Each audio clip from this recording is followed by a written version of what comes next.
busina para sa matigil ang korupsyon. Busina para matigil ang mga kalokohan sa Congress, sa Senado, sa gobyerno. Busina yan sa lahat ng kababayan natin Pilipino. Mga kababayan, pumunta na kayo dito. Panahon na ito. Ang dami na natin, dagdagan pa natin para matuldukan ang aking ninakaw, ang ating kabanang bayan. Manawagan ako, lumapit na kayo, timing na ito.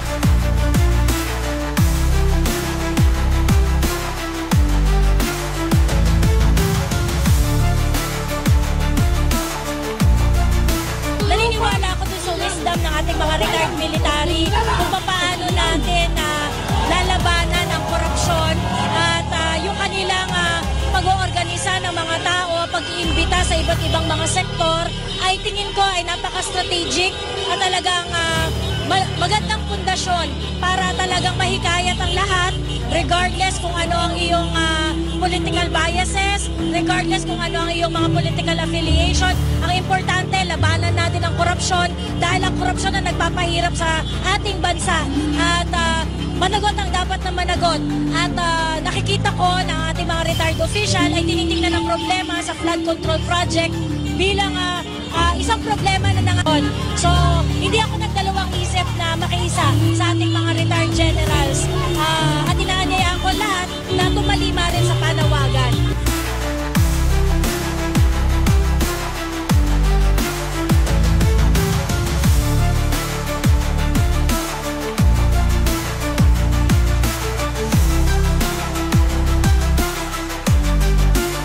Ginagawa po mga peace rally or mga kilos protesta ng ating mga kababayan. Sa tingin niyo po ba, sir, malakas yung laban natin?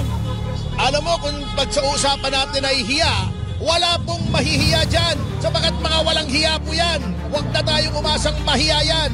Kung anong nipis ng bakal ng kanilang mga flood control, yan ang kapal ng mukha nila. Pero tayo mga taong bayan na nasa kamay na natin. Huwag na nating asahan ang Senado. Huwag na nating asahan ang mababang kapulungan. Yan ay mga kasabwat po yan. Kunin na natin sa ating kamay, bawiin na natin ang kapangyarihan mula sa kanila at ibigay sa karapat-dapat. Sir, sa tingin mo ba may mapapanagot na politiko sa ginagawang investigasyon ng Senado at ng Kamara? Wala pong mananagot na malaking isda. Kumbaga, kung hindi po magbabago ang sistema, magtatakipan yan at nakita nyo na.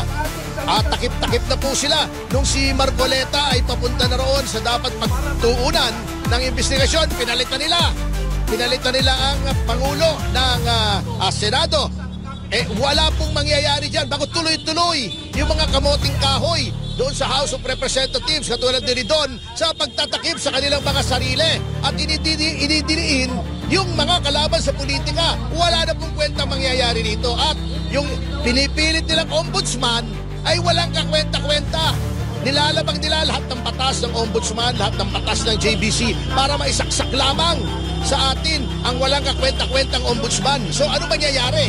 Tayo na ang kumilos. Wala nang kikilos kundi tayo, mga kasama, mga kapwa ko Pilipino. Tayo lang ang pwedeng kumilos sa ngayon. O mga kasama, kung hindi man kayo makasama rito, o kung makasama kayo, hindi kayo makatagal, marami pong paraan para ipakita natin na sawang-sawa na po tayo sa kasalukuyang mga pangyayari sa inyong mga kabahayan. Maglagay kayo ng mga karatula, mga kartulina, nakalagay Marcos resign sa inyong mga sasakyan, sa inyong mga scooter, sa inyong mga t-shirt. Ipakita po natin. Siguro naman pag nakita nila, milyong-milyong Pilipino nasa tahanan nila, nasa t-shirt nila, sa sasakyan nila, kahit mga nasa sombrero nila nakalagay Marcos resign, baka tablan, baka sakaling tablan. Kung hindi, bahala na tayo kung anong susunod na gagawin.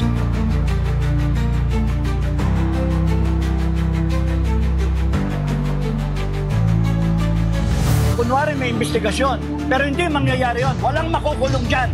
Papatakasin nila yan. And then, normal na again hanggang matapos siya. Tapos doon, babalik na naman sila sa Duterte.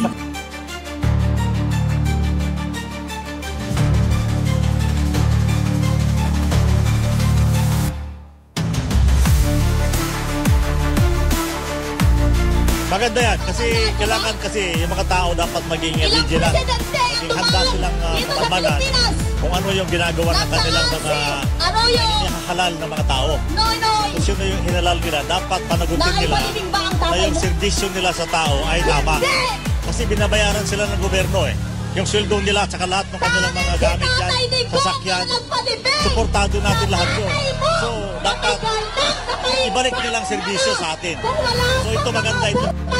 Nangyayari ngayon, natauhan na yung mga tao na nakikita nila na bilyon-bilyon na nawawala dahil sa mga pagnanakaw ng mga itinalaga nating mga tao na dapat mangalaga sa atin. Eh kasi kaming mga retired, nagserbisyo kami sa bayan.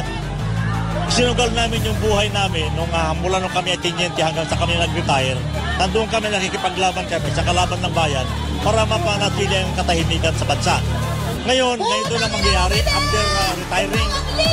Pagkatapos namin mag-retire, ay ito mangyayari na nawawalan ng saysay yung aming sakripisyo, ay dapat hindi dapat mangyari. Kaya kami nandito, kaya kami ay nakikisanib sa mga tao ito.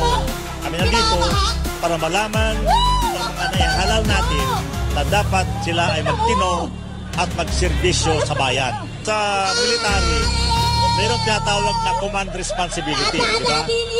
Kung hindi mo kaya yung trabaho at medyo palpak ka na sa trabaho mo, tatanggalin ka. Sa military gano'n eh, napakasimple lang eh. So gano'n din sana sa mga elected officials. Kung hindi nyo kaya yung trabaho, ay umalis na kayo dyan. Ibigay nyo sa mga taong kaya nilang gawin yung trabaho para sa kinabukasan or sa welfare ng ating mga mamayan.